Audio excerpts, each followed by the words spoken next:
This story is one that didn't make the news at the time it happened, but it did draw a huge reaction from the Northwest Florida community when I first reported on it in the summer of 2022.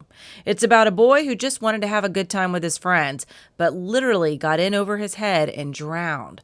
Not only could this tragedy have been avoided, but not one adult nearby tried to help him. Here's Sink or Swim.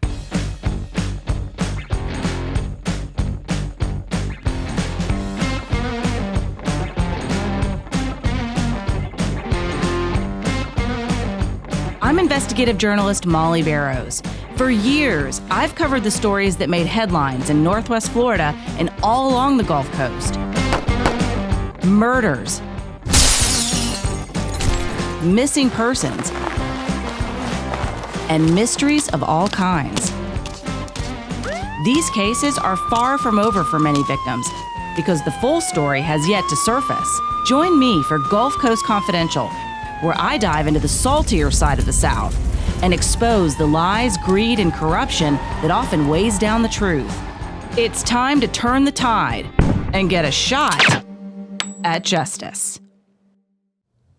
On the morning of Saturday, April 16, 2016, Viner Lewis had plans to take her eldest son to a friend's birthday party in Pensacola, Florida, a historic city on the western tip of the Florida Panhandle on the Gulf of Mexico, known for its emerald green waters and sugar-white beaches.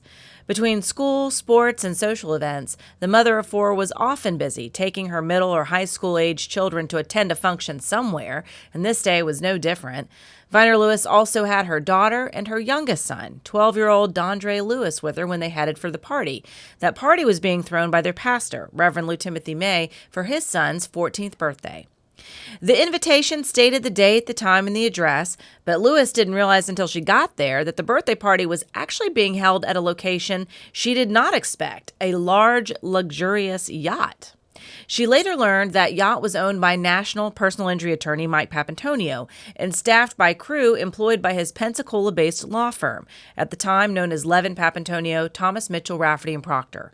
Before the birthday party voyage was launched, Lewis, her children, and other parents dropping off their kids were invited on board for a tour of the 85-foot vessel named Nyhaven.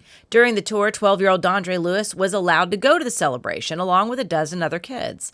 Viner Lewis left both of her sons on board, in the care of May and the boat crew. The Lewises were longtime active members of Reverend May's congregation, Friendship Missionary Baptist Church. Lewis was not expecting her son to go swimming, at least not the youngest one, Dondre. He wasn't even wearing a bathing suit and was still in his shirt and sweatpants when she left. However, that was the last time she would see her youngest son alive. Just a few hours later, search and rescue crews retrieved the 12-year-old boy's body from the water. The details of what happened are described in public records, including an incident report by the Escambia County Sheriff's Office and a wrongful death lawsuit Viner Lewis filed in 2019 on behalf of Dondre Lewis's estate and his immediate family. The defendants named in that lawsuit are Nyhaven LLC, attorney Michael Papantonio, his firm, Reverend Lou Timothy May, as well as the boat captain, Paul Buman, and steward, William Queel. According to deputies, the yacht's captain anchored the multi-story vessel in the Intracoastal Waterway near Fort McRae around noon that Saturday. Fort McRae is a historic fort in the Gulf Islands National Seashore, a park on the eastern end of Perdido Key, Florida, not far from the Alabama state line. The area is popular with boaters, kayakers, and campers alike for its pristine natural beauty. Boats often anchor side by side along the snow-white beach of the large sand dune-covered island that stretches in the middle of the waterway between the mainland and the barrier islands.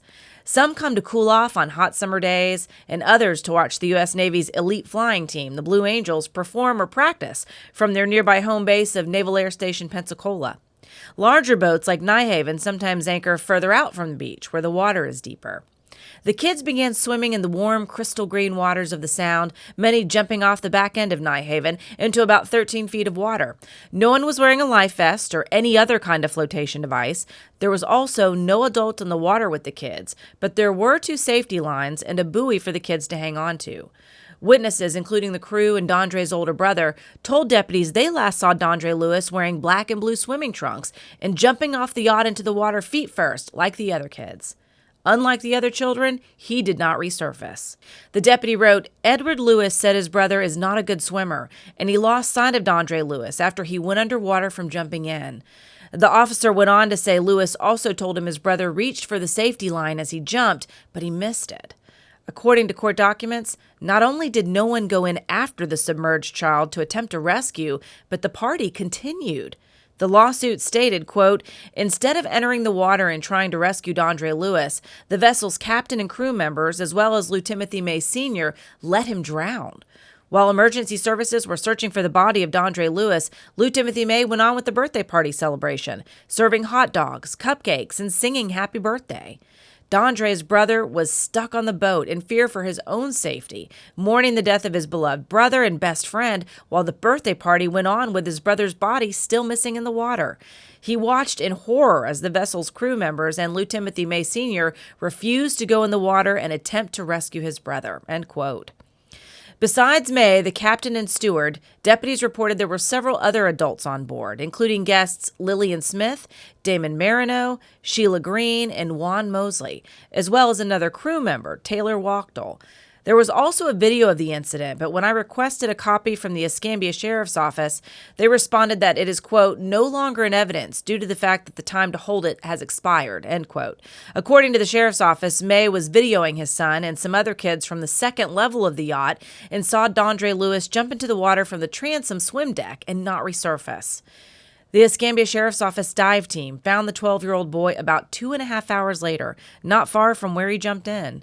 Authorities called Viner Lewis, and she met them at Sherman's Cove on nearby Naval Air Station Pensacola, where they gave her the tragic news. Word of that tragedy was never fully reported, as most of the people directly connected with the party and the yacht, except for the family, worked to keep those details out of the news. Devastated, the Lewises leaned on their faith and church family for support more than ever, and they attended services at Friendship Missionary the following day, grieving and seeking comfort. Viner Lewis said she was surprised when the yacht's owner, Mike Papantonio, wanted to meet with her after church. Lewis said Papantonio offered condolences and commissioned the painting of a portrait of Dondre. He also offered to support a swim program in Dondre's name aimed at teaching other children to swim. She said Reverend May encouraged her and her husband Robert to participate in the program. "I had actually just started working for the law firm at the time in marketing and public relations and was asked to work with the Lewis family and help develop that swim program supported by Papantonio and the law firm." Over the next 3 years, they supported several different summer swim camps for children, some from the Lewis's church and others in the community who wanted to learn.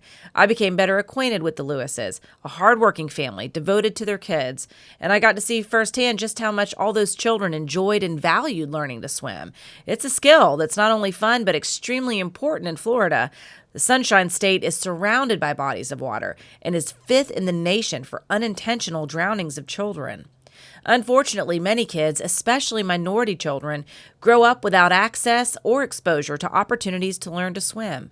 Area swim programs meet a very real need in the community, but they cost money many families simply don't have. The Dondre Lewis Aquatic Scholarship Program was a success and made an impact while it lasted, but the support eventually dried up after legal proceedings began over the boy's death.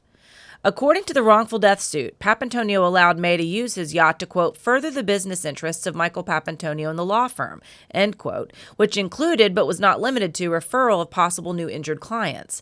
The lawsuit said May had referred clients to him before, and Papantonio hoped he would continue to do so. The lawsuit contended that all the named defendants were at fault for Dondre Lewis's death for a variety of reasons, including negligence. The suit said they should have known minor children would be attending the party and swimming in deep water, but no one verified if Dondre Lewis could swim. No one was wearing a life vest, no designated lifeguard was present, and no one tried to save him. The lawsuit stated, quote, "due to the gross negligence, lack of attention, want of care, recklessness, and or breaches of duty by the defendants, Dondre Lewis drowned," end quote. The Lewis's attorney wrote that Dondre's estate and his immediate family were entitled to recover damages for funeral expenses, loss of support and services, mental pain and suffering, and other allowable damages. Viner Lewis asked for a jury trial, but said she ended up settling out of court with Reverend May and Mike Papantonio. Lewis added that part of the settlement money has still yet to be paid as of the time of this report. However, the Lewises are more concerned about helping their family deal with the grief over Dondre's death, especially his older brother, who was there when he died. Like anyone who has lost a child knows, it's a painful journey to rebuild life without them. There's an empty seat at the table and in their hearts as the family continues with daily life, including watching some of their other children achieve new milestones like graduation, marriage, and children of their own. Viner and Robert Lewis also no longer attend Friendship Missionary Baptist Church, the sanctuary that was once such a central part of their lives and held many good memories of Dondre. It's also the place where Lou Timothy May, to my knowledge the last person to have the painting, said he would place the commissioned portrait of their son, but the Lewises, they never saw it there. To this day, Viner Lewis wonders what happened to the portrait. She has expressed her desire for it, but has never received it. Another blow to this grieving family, who are now left with only memories of Dondre Lewis. Thank you for joining me for Sink or Swim on Gulf Coast Confidential. You can follow this story and others in the series on Spotify and YouTube.